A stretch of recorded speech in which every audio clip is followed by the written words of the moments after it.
नोएडा के जेवर में बन रहे एशिया के सबसे बड़े हवाई अड्डे व देश के सबसे खूबसूरत हवाई अड्डे पर पॉलिटिकोज मीडिया की टीम ग्राउंड जीरो पर पड़ताल करने पहुंची कि हवाई अड्डा का काम कितना हो चुका है और आसपास के गांवों की स्थिति क्या है। जेवर गांव के लोग कितना खुश हैं, कितना रोजगार मिला है या भविष्य में कितनी संभावनाएं हैं। हमारी टीम ने नोएडा न्यूज रूम से लगभग 70 किलोमीटर का सफर यमुना एक्सप्रेसवे के माध्यम से तय किया था।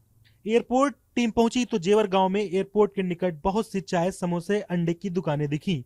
तभी हमारे सीनियर रिपोर्टर सौरभ वाजपेयी उस दुकान पर पहुंचे जहां एक अंडे की दुकान थी और वहां मिली हमें हिना जी। फिर शुरू हुई हमारी पड़ताल। हिना ने क्या बताया आप भी सुनिए।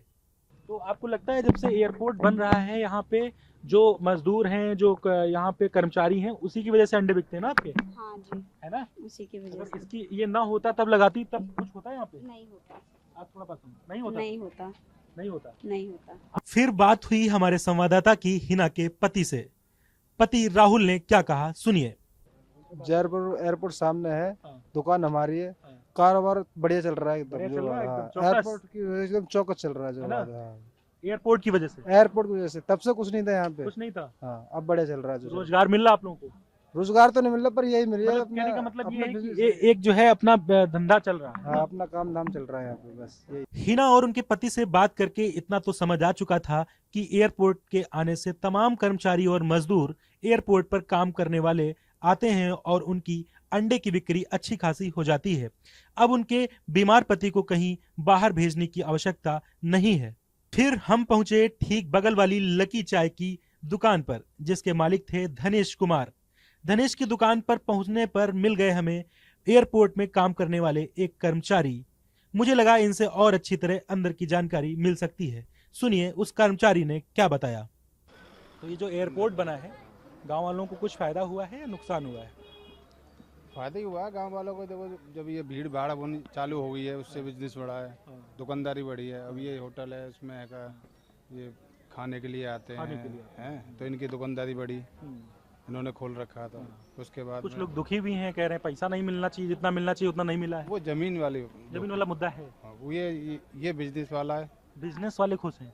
खुश हैं। जब यहाँ पे कुछ भी नहीं था पहले। मैं पहले गुड़गांव जॉब करता था, है ना। अब घर से घर मिल रही है, इससे बढ़िया और क्या है।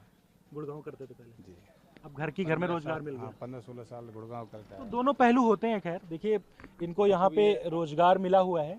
कुछ पीड़ित भी खड़े थे जो कह रहे थे मुआवजा नहीं मिला है, लेकिन इनको रोजगार मिला है। कह रहे हैं पहले हम गुड़गांव जाते थे, लेकिन अब घर के पास में इनको रोजगार का ठिकाना जो है मिल गया है।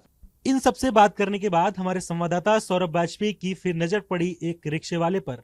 रिक्शे वाले से जानना यह था कि रिक्शे वालों को यहाँ सवारी मिलती है कि नहीं, क्योंकि यहाँ पे मजदूर और कर्मचारी की गतिविधियां बनी रहती हैं।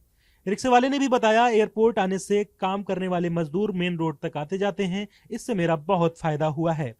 इसके बाद फिर हम एयरपोर्ट पर पहुंचे तो सारे चरण का काम लगभग पूरा हो चुका था।